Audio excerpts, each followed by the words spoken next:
마가복음 4장 14절부터 20절입니다. 마가복음 4장 14절부터 20절입니다. 마가복음 4장 14절부터 20절까지 찾으셨으면 아멘. 교도하겠습니다. 14절 제가 있습니다. 뿌리는 자는 말씀을 뿌리는 것이라.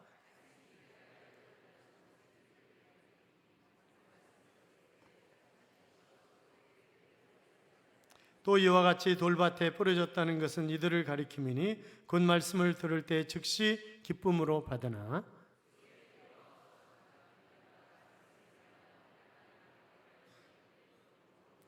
또 어떤 때는 가시떨기에 뿌려진 자니 이들은 말씀을 듣기는 하되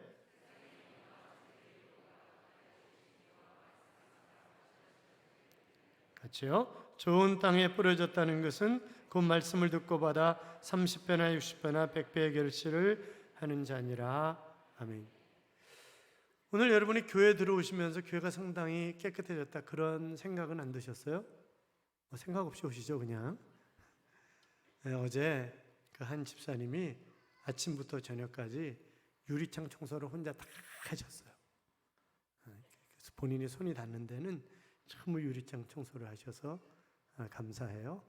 우리 같이 인사하겠습니다. 주의 이름으로 잘 될 것입니다. 더 잘 될 것입니다. 끝없이 잘 될 것입니다. 아멘. 예배 나오신 여러분, 하나님이 여러분과 동행하셔서 이 한 주간이 좋은 한 주간, 좋은 일들이 끊임없이 일어나는 멋진 한 주간의 삶이 될 줄로 믿습니다. 더하기 빼기를 배우는 초등학교 수업 시간에 선생님이 아이들에게 물었습니다. 얘들아, 아빠가 바나나를 한 송이 사오셨어. 그런데 바나나가 얼마나 많이 거기 있었는지 몰라. 15개였거든. 그래서 오늘은 저녁 먹었으니까 내일 아침에 우리 바나나 같이 먹자. 그렇게 말씀하셨는데 동생이 밤에 몰래 5개를 훔쳐 먹었어. 그럼 몇 개 남았을까? 그랬더니 저요! 그랬더니 철수가 제일 먼저 손을 드는 거예요. 그래 철수에게 봐. 5개요. 이렇게 얘기를 하는 거예요. 아니 철수야, 15개 중에서 5개 동생이 훔쳐먹었다니까. 그럼 몇 개 남았냐고. 5개요. 이러는 거예요. 얘들아 몇 개 남았니? 10개요. 선생님 10개요. 10개. 그러니까 철수는 이상하다. 우리 아빠가 먹는 게 남는 거라고 그렇게 얘기하셨는데 이상하네. 그렇게 얘기를 하더라는 거죠. 여러분, 먹는 게 남는 게 아니라 말씀을 잘 듣는 게 남는 겁니다. 말씀을 잘 듣고 그것이 그 말씀이 여러분의 삶의 양약이 되어서 영육이 강건한 그런 삶을 살아가시기를 주님의 이름으로 축원합니다. 사람은 누구나 다 비밀을 가지고 살아갑니다. 저도 제 아내에게 이야기하지 못하는 그런 비밀들이 참 많이 있습니다. 그건 성도들이 가지고 있는, 저에게 상담한 그런 얘기들은 할 수 없는 얘기들이 많이 있죠. 그런 얘기는 제가 비밀을 지켜줘야 되는 거죠. 그 비밀을 상당히 많이 가지고 있는 그런 사람입니다. 여러분도 비밀을 가지고 계시죠? 다? 뭐 아닌 것처럼 그러세요? 다 비밀이 있잖아요. 그런데 그 비밀을 절대 얘기하면 안 돼. 그 비밀은 아주 가까운 사람에게 얘기를 하지 아무에게나 이 얘기를 하는 것은 아닙니다. 그리고 절대 지켜야 된다. 너 남자 맞지? 지켜야 돼? 저에게 그렇게 얘기한 목사님들도 상당히 많이 있습니다. 어르신들 가운데. 예수님도 비밀을 가지고 있었습니다. 이 천국의 비밀을. 그런데 예수님이 그 비밀을 제자들에게 말씀하시는 거예요. 비밀이라고 말씀하시면서 얘기를 하시는 거예요. 그러면서 마태복음 13장 13절에 보면 내가 이렇게 비밀을 얘기해도 이해하거나 깨닫거나 이런 사람이 별로 없어. 그래서 얘기해 주는 거야. 그렇게 이야기를 하시는 것을 우리가 볼 수 있습니다. 여러분, 세상 사람들이 비밀 그러면 아주 귀를 쫑긋 세웁니다. 그런데 왜 천국에 관한 그런 비밀에 관해서는 관심이 없는지 모르겠어요. 오늘 본문은 씨 뿌리는 비유에 관한 그런 비밀 이야기를 하고 계시는 것입니다. 어느 사람이 씨를 뿌렸다는 거예요. 그런 더러는 길가에 떨어지기도 하고, 더러는 돌짝밭에 떨어지기도 하고, 더러는 옥토에 떨어졌는데 옥토에 떨어진 그런 씨는 30배, 60배, 100배의 결실을 맺었다 하는 그런 이야기를 하고 계시는 것을 볼 수 있습니다. 우리가 얼른 이렇게 생각할 수 있죠. 아니, 씨를 옥토에다 뿌리면 되지 왜 길가에다 왜 뿌리고 가시밭에다 왜 뿌리고 흙이 별로 없는 그런 돌짝밭에 왜 씨를 뿌려? 이거 뭔가 잘못된 거 아니야? 이거 말도 안 되는 얘기 아니야? 이렇게 우리가 생각할 수 있지만, 그러나 이스라엘의 농사짓는 방식과 우리가 농사짓는 방법이 좀 다르답니다. 그들은 먼저 씨를 뿌리고 그 다음에 농지를 개간한다는 거예요. 우리는 다 개간해 놓고 그 다음에 씨를 뿌리잖아요. 그러니까 이게 반대 상황이기 때문에 그 씨 뿌리는 게 얼마든지 가시밭에도 뿌려줄 수 있고 다 뿌려줄 수 있다는 거예요. 자, 예수님께서 1절에 보면 바닷가에 그러는데, 이 바다라고 쓴 단어 자체가 바다, 호수, 강, 개울 이런 것을 다 포함하는 단어이기 때문에 그때 상황이 어떠냐에 따라서 해석을 잘해야 되는 그런 부분이에요. 그리고 예수님이 거기 이제 이 갈릴리 호수가 낮은 지역이기 때문에 그래서 예수님이 배에 앉고 많은 사람들이 언덕에 쫙 앉아 있는 것입니다.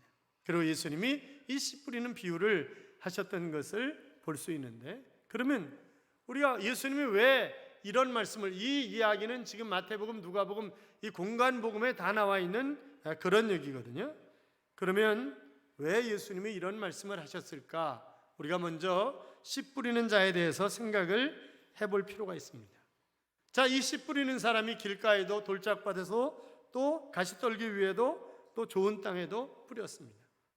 이 부분을 설명하면서 14절이 뭐라고 말씀하셨어요? 자, 14절 보세요. 14절 같이 읽어요. 뿌리는 자는 말씀을 뿌리는 것이라. 아멘. 뭘 뿌리는 거라고요? 지금 씨를 복음이라고 말씀이라고 그렇게 설명하고 있는 것을 우리가 볼 수 있는데, 자, 그렇다는 거죠. 그러니까 이 복음의 씨를 우리가 복음을 전할 때 어떤 사람의 마음은 마치 길가에 뿌린 것 같아서, 이 길가라고 하는 것은 밭과 밭 사이의 고랑입니다. 그래서 사람들이 계속 다니면서 그 길을 밟는 거예요.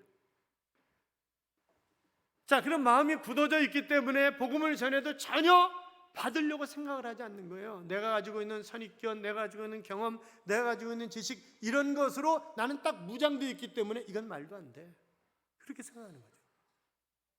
빛이 있으라 하시면 빛이 있었고, 아니 예수님이 무리로 거셨다, 아니 예수님이 태어난 게 동정녀에서 태어났다, 이게 말이 되냐? 이게 상식적으로 이해가 되는 거냐? 이것이 과학적으로 맞는 거냐?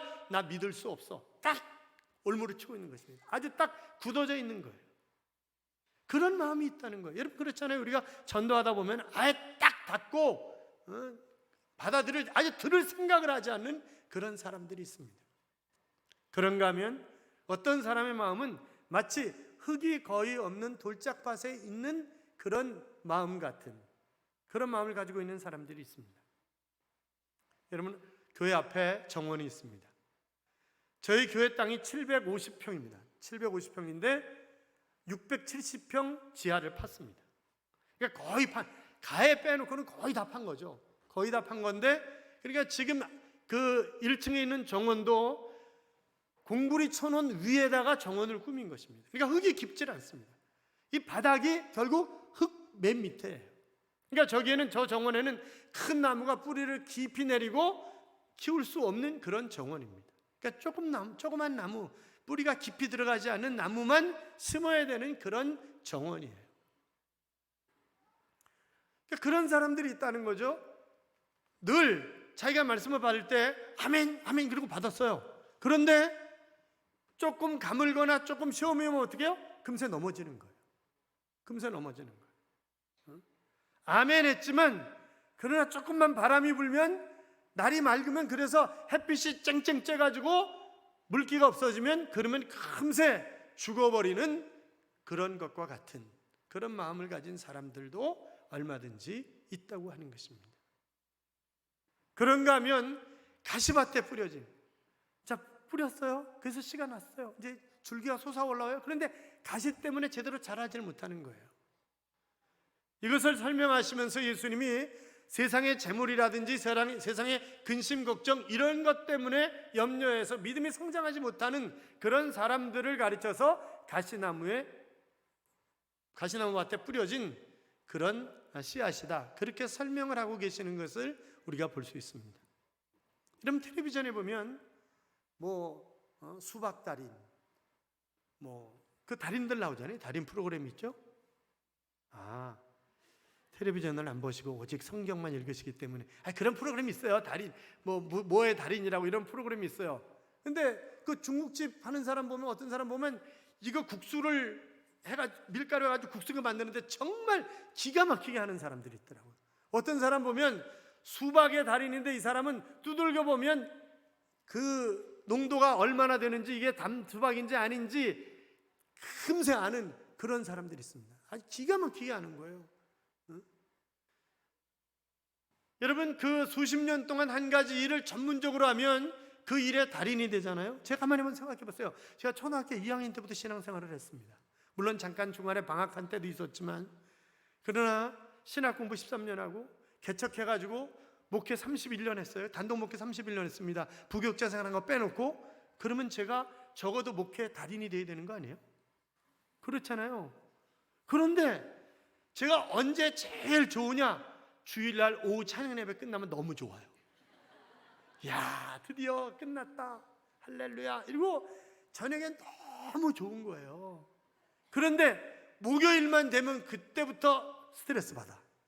이게 왜냐하면 금요기도에 인도해야죠. 요새는 또 임직자 교육 있죠. 뭐 주일날 설교 좀, 그러니까 금요일날 주보를 찍어야 되니까 어떻든 주보 한 면에 이게 나와야 되니까, 그러니까 금요일날 아침까지는 어떻든 간 설교 준비를 대략적으로 끝내놔야 되는 거예요. 물론 설교가 완전히 끝나는 건 주일날 새벽 준비가 완전히 끝나는 건 새벽 5시 돼야 완전히 끝나요.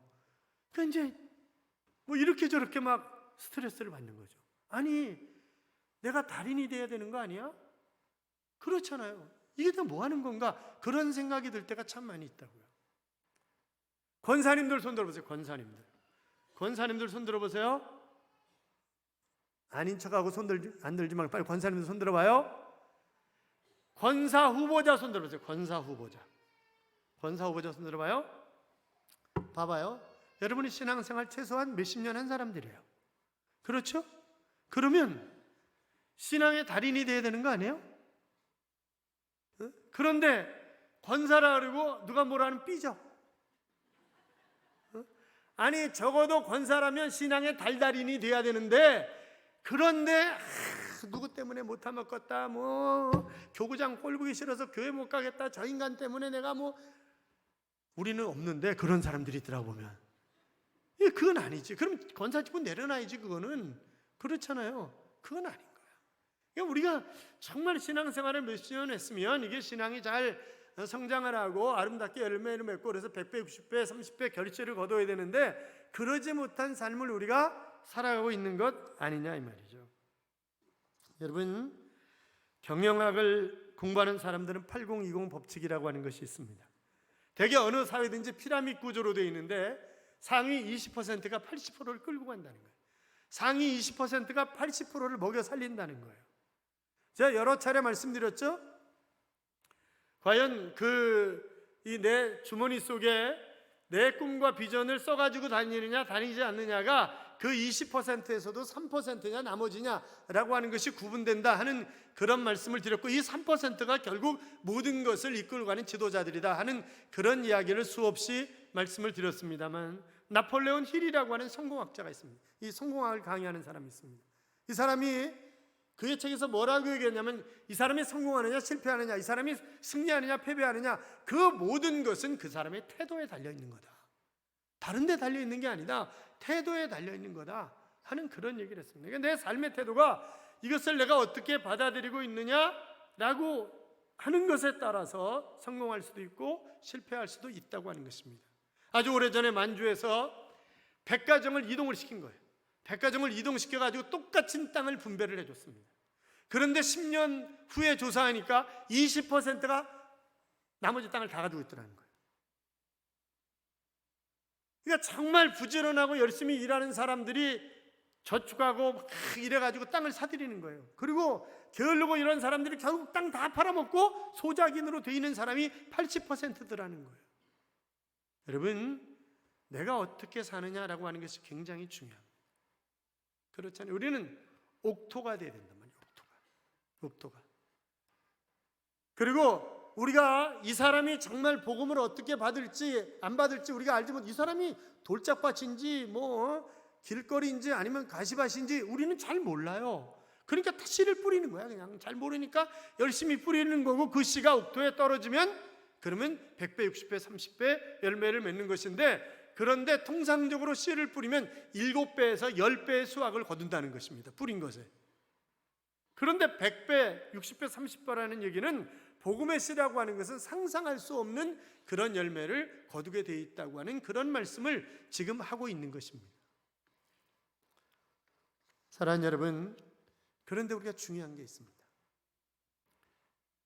자, 아무리 옥토라 할지라도 뭐가 좋아야 돼요? 씨앗이 좋아야 돼. 그렇잖아요. 아무리 땅이 좋다 할지라도 씨앗이 안 좋으면 중국의 가짜 씨 갖다 아무리 옥토에다 뿌려보세요. 소용이 없어요. 그렇잖아요. 그러니까 씨앗이 좋아야 된다. 그런데 이 복음이라고 하는 씨앗은 살아있는 하나님의 말씀이잖아요. 생명력이 있는 거잖아요. 1.1억이라도 원본을 얘기하는 거예요. 1.1억이라도 오류가 없는 하나님의 말씀인 줄로 믿습니다.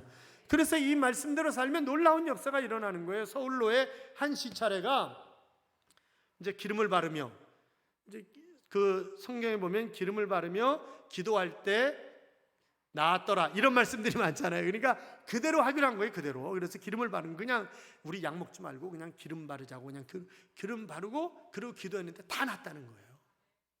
그거는 기름을 발랐기 때문에 난 게 아니라 뭐 때문에 난 거예요? 말씀을 그대로 믿었기 때문에 난 거예요. 그렇잖아요. 여러분, 아브라함 보세요.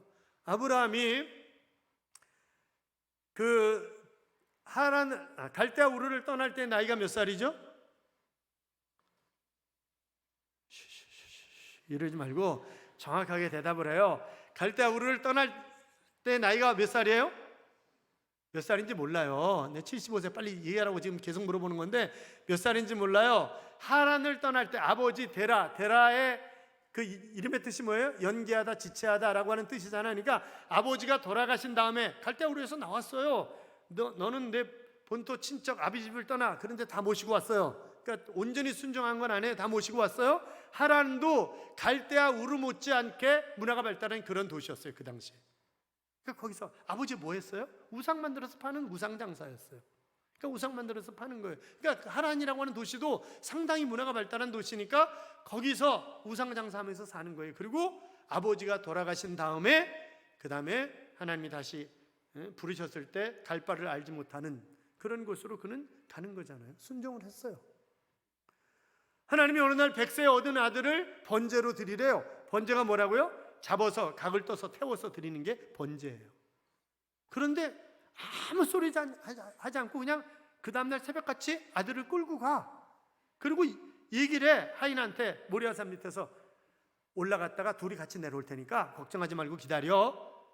지금 뭐하러 가는데요? 이삭 잡아 죽이러 가는 거예요. 잡아서 하나님 앞에 제물로 드리러 가는 건데 걱정하지 마. 올라갔다 우리 둘이 내려올 테니까 그냥 여기서 기다려. 이렇게 얘기를 하는 거예요. 왜 그래요? 믿음이 있기 때문에는 거예요. 아브라함은 부활 신앙을 가지고 있었어요. 히브리서에도 보면 그래서 이 하나님이 이삭을 살리실 줄 알고 아브라함이 칼을 들었다는 거예요. 여러분, 내가 이해하고 믿는 게 아니에요. 믿고 이해하는, 믿으면 이해가 되는 거예요. 믿으십니까? 믿으면 이해가 되는 거예요. 이해하고 믿으려면 안 되는 거예요. 제가 한때 대학에서 비교 종교학을 가르쳤어요. 뭐 이슬람교, 불교, 뭐 천주교 다 가르쳐요. 그러면 제가 불경을 읽고 이해했다고 해서 제가 불교 신자가 되는 거예요? 그건 아니에요. 그건 아니에요. 제가 불교로 수업할 때 중앙승가대학, 그러니까 개척수들도 많이 계시잖아요. 개척교 목사님이나 개척수나. 그래서 이 개척수들한테 만나기로 약속했는데 전부 다 도망가고 약속해놓고도 안 만나줘요. 왜? 이 사람들은 교리로 무장되는 사람들 별로 없어요. 거의 돌스야. 그래가지고 제가 중앙승가대학, 고려대학교 옆에 중앙승가대학이 있습니다. 개운사에. 그 중앙승가대학 가서 교수부장이 누구냐 그랬더니 자기가 교수부장이라고 그러면서 제가 정다운입니다. 그래서 정다운세요? 그랬더니 제가 꽤 유명한 사람인데, 그래서 아니 당신은 나도 모르는데 무슨 유명하다 그러냐고 그랬더니 미치겠다 그러면서 자기는 정다운이라는 거예요. 정다운 스님 아시죠 여러분? 이분이 어떤 얘기를 하냐면 자기가 성경을 정독해서 몇 번 읽었다는 거예요. 그래서 책을 써냈다는 거예요. 책을 썼다. 이제 곧 출간한다는 거예요. 그러니까 그 책을 선물로 보내드리겠다 그랬더니 아직까지 안 보내줬는데, 그러면 그 사람이 성경을 정독해서 읽고 이해했다고 해서 크리스찬이 된 거예요? 아니에요. 그건 아니에요. 그렇잖아요. 그러니까 이해하고 믿는 게 아니야. 믿어야 이해가 되는 거예요. 그러니까 믿어야 이해가 되는 거라고요. 그러니까 아브라함이 믿으니까 그냥 가는 거예요. 데리고 그냥 순종하는 거예요. 그냥 순종하는 거예요. 누가복음 5장에 보시면 베드로를 위시한 어부들이 밤새도록 고기를 잡잖아요. 한 마리도 못 잡는 기적이 일어났습니다. 그런데 아침에 예수님이 짠 그리고 등장하시더니 뭐라고 얘기를 하세요? 깊은 곳에 가서 그물을 내리라고 이렇게 얘기를 하시는 거예요. 새벽녘에는요 깊은 곳엔 고기가 없대요.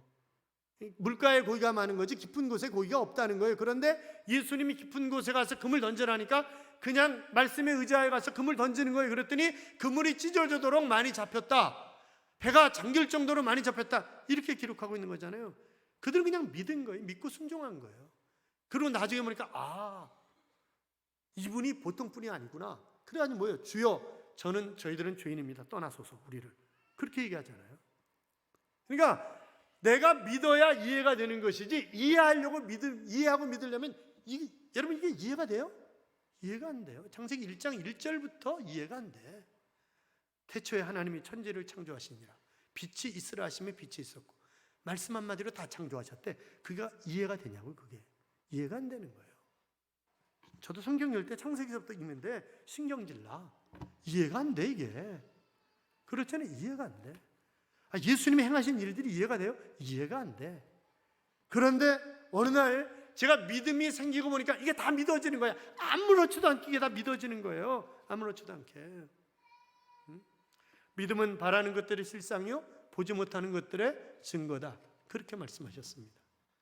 사랑하는 여러분, 우리가 우리 자신을 점검해 봐야 됩니다. 내가 과연 내 마음이 길가 같은 마음인가? 내 마음이 돌짝밭 같은 그런 마음인가? 아니면 내 마음이 가시덩굴 같은 그런 마음인가? 아니면 정말 내 마음이 옥토와 같은가? 우리 마음을 점검을 해봐야 된다. 그리고 주께서 우리에게 명령하신 복음 전하는 것을, 여러분 11월은 감사의 달입니다. 추수의 열매를 드리는 그런 감사의 달입니다. 여러분에게 오늘 전부 주보에 이거 끼워드렸죠? 이거 왜 끼워드렸을까요? 종이가 남아가지고? 아니에요. 여러분이 전도할 전도 대상자를 써서 내시면 그러면 교구장도 마찬가지고 교역자들도 마찬가지고 그 사람들의 이름을 불러가면서 기도하는 거예요. 이 사람들에게 전화해가지고 누구 아시죠? 교회 나오세요. 후보로 적어놨어요. 그러려고 그러는 게 전화 절대 안 해요. 이 사람들한테. 이 사람들을 위해서 기도하고 그러면 하나님이 그들이 마음문을 열 수 있도록 움직여 주시고 그래서 놀라운 역사가 일어날 수 있도록 우리는 그걸 경험하자는 거예요. 그러니까 이거 집에 가져가면 이거 만진 손이 문둥병 걸릴지도 몰라요. 이거 절대 가져가시면 안 돼요. 절대 가져가시면 안 돼요. 이거 써서 내야 돼요. 아셨죠? 써서 내셔야 돼요. 사랑하는 여러분, 우리 모두 옥토가 되어서 백배의 결실을 맺는, 그래서 하늘의 별처럼 빛나는, 하나님 앞에서 섰을 때 받을 상급이 있는 그런 삶을 살아가는 귀한 하나님의 자녀들이 되시기를 주님의 이름으로 축복합니다. 축복합니다. 이런 찬양이 있습니다. 세상 모든 민족이 구원을 얻기까지 쉬지 않으시는 하나님, 주의 심장 가지고 우리 이제 일어나 주 따르게 하소서. 세상 모든 육체가 주의 영광 보도록 우리를 부르시는 하나님, 주의 손과 발되어 세상을 치유하며 주 섬기게 하소서. 물이 바다 덮음같이 여호와의 영광을 인정하는 것이 온 세상 가득하리라. 물이 바다 덮음같이, 물이 바다 덮음같이 보리라 그날에 주의 영광 가득한 세상이라고 하는 그런 찬양입니다. 모든 민족이 구원을 얻기까지 쉬지 아니하시는 하나님인데 누구를 통해서 일하십니까? 우리를 통해서 일하시는 것입니다. 이제 합심해서 기도한 후에 그 다음에 각자 전도할 사람을 쓰겠습니다만 하나님이 여러분을 통해서 놀라운 역사를 이루실 줄로 믿습니다. 우리 믿음을 가지고 같이 찬양합니다.